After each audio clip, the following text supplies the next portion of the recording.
What is going on YouTube? It's JD with JD's Wraps. Got another video. This one will be kind of a quick one here, but I did want to check in. As you can see, we have our very first Cybertruck here. As far as I know, it's one of the first ones that's been delivered in Arizona. One of the first ones that have been wrapped in Arizona. So pretty cool, pretty stoked that the client decided to choose me for this one. So I was really excited to do this. Pretty cool car. I just want to go over a couple things for those of you that are going to be wrapping one, and then also talk about the process just so that you kind of have an idea of what to look out for when your shop or when you yourself has to wrap one of these. Overall, very easy to wrap. The wrapping part of it is very straightforward. So I'm not going to talk a lot about that. There's really nothing that's like difficult on this car. I didn't really have to use heat to stretch anything. Everything's very flat, very geometric. Some things to look out for.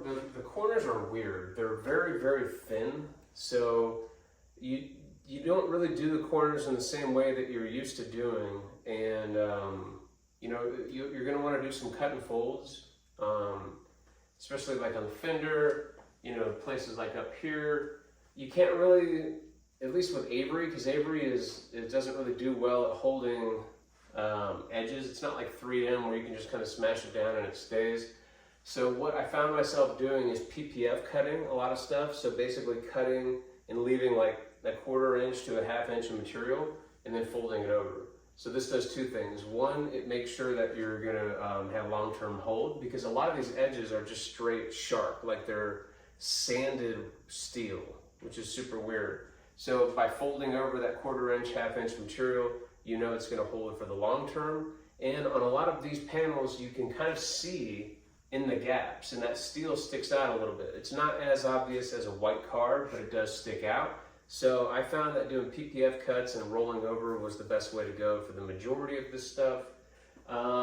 Most difficult area is going to be kind of the back inside edges of the rear quarter panels. It goes in pretty deep there, and you got the tailgate in your way. So that's probably the most challenging part on the entire car.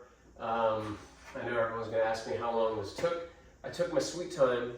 It was 3 days of wrapping, but these days were, you know, 2 to 5 hour days. So these weren't full days. The disassembly is very, very straightforward, maybe 2 hours of disassembly.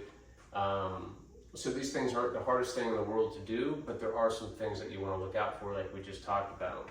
So yeah, I just wanted to make this quick video to kind of show you guys the truck, which we'll do next, kind of show you some pictures that I took. There's not really anything worth zooming in to take a look at up close. What you see is what you get. There's no inlays or anything like that. So, you know, the mirrors, you're probably going to want to have a little bit more stretch, because you've got kind of this thing that goes down right here and right here. So in order to make sure you don't get failure there, you're going to maybe want to change up your technique a little bit. But other than that, had a blast wrapping it. It fits in the garage just enough where I think I can feasibly manage to do these in the future. So I'm pretty stoked about that. But without further ado, let's get this pulled outside, take a look at it, and we'll see how we did.